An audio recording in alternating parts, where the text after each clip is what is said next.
श्रील सुखदेव गोस्वामी बोले, धर्मराज के पुत्र भद्रश्रवा भद्राश्रवर्ष नामक भूखंड में राज्य करते हैं। जिस प्रकार इला व्रत वर्ष में भगवान शिव संकर्षण की पूजा करते हैं, उसी प्रकार राजा भद्रश्रवा अपने सेवकों तथा राज्य के समस्त निवासियों सहित भगवान वासुदेव के श्वास भगवान हय शीर्ष की पूजा करते हैं।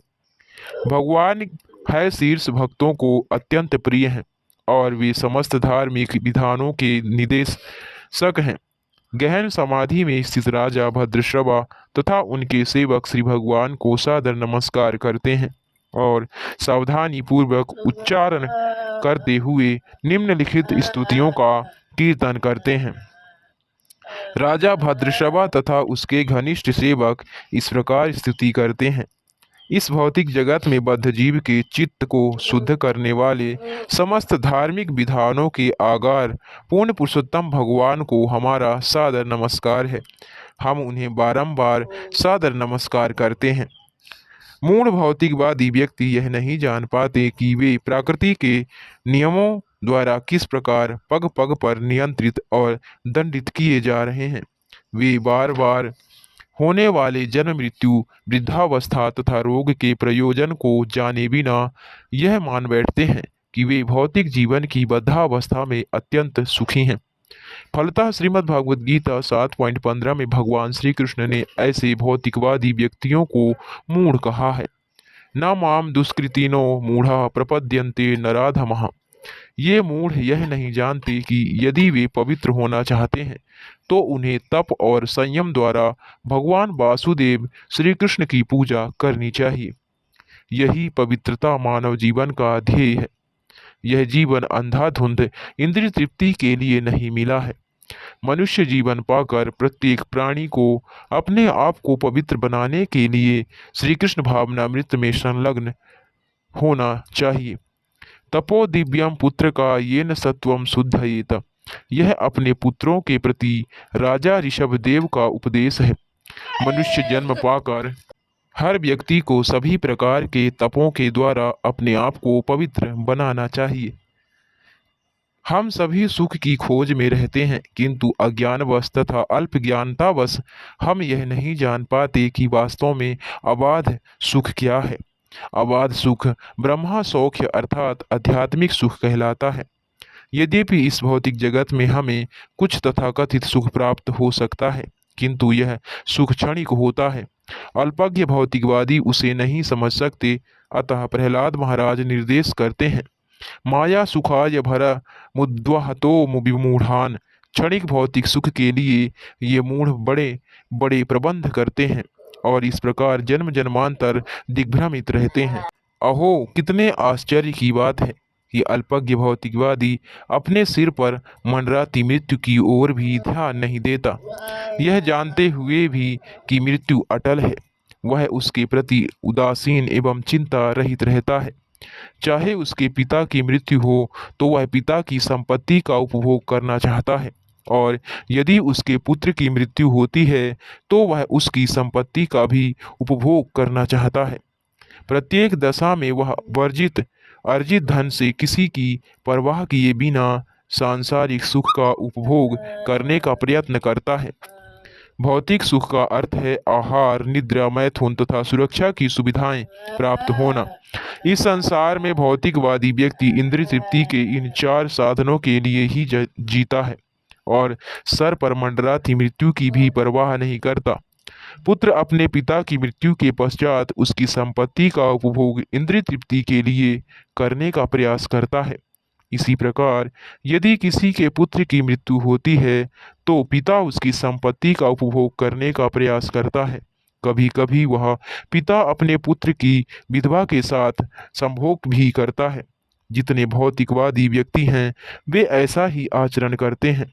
इसीलिए श्रील सुखदेव गोस्वामी का कथन है, पूर्ण पुरुषोत्तम भगवान की इच्छा से घटने वाली भौतिक सुख की ये लीलाएं कितनी विचित्र हैं। दूसरे शब्दों में भौतिकवादी व्यक्ति सभी प्रकार के दुष्कर्म करना चाहते हैं, किंतु पूर्ण पुरुषोत्तम भगवान की इच्छा के बिना कोई कुछ भी नहीं कर सकता। तो फिर श्री भगवान दुष्कर्म करने की अनुमति क्यों देते हैं? श्री भगवान नहीं चाहते कि कोई भी जीव पाप करे।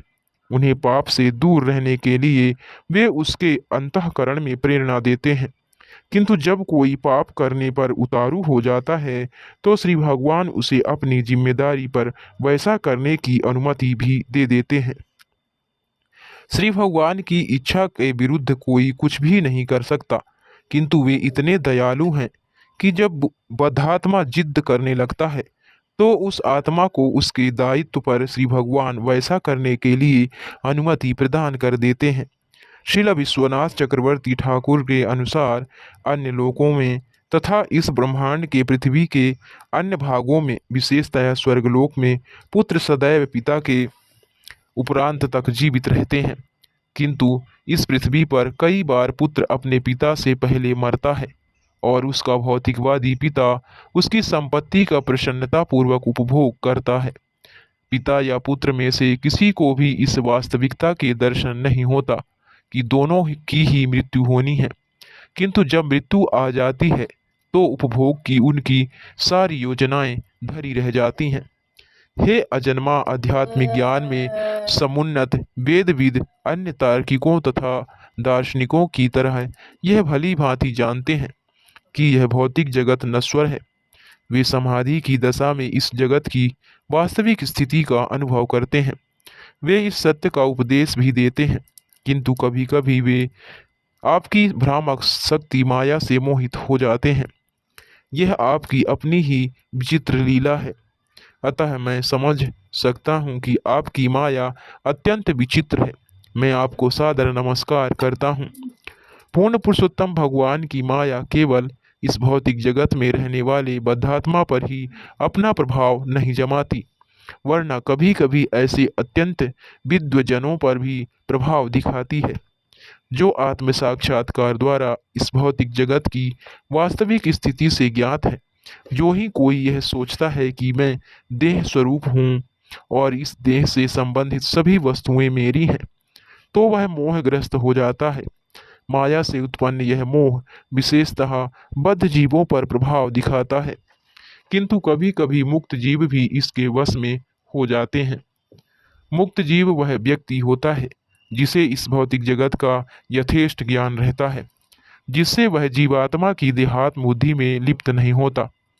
किंतु दीर्घकाल तक भौतिक प्रकृति के गुणों के संसर्ग से मुक्त जीव भी कभी कभी दिव्य स्थिति के प्रति उनकी असावधानी के कारण माया के द्वारा छले जाते हैं। इसीलिए भगवान श्री कृष्ण ने श्रीमद् भागवत गीता में कहा है, माँ में ये प्रपद्यन्ते माया में ताम तरन्ति ते। मेरी शरण में आने वाले ही भौतिक शक्ति माया के प्रभाव से बच सकते हैं। फलतः किसी को यह नहीं समझना चाहिए कि वह माया से अप्रभावित मुक्त जीव है।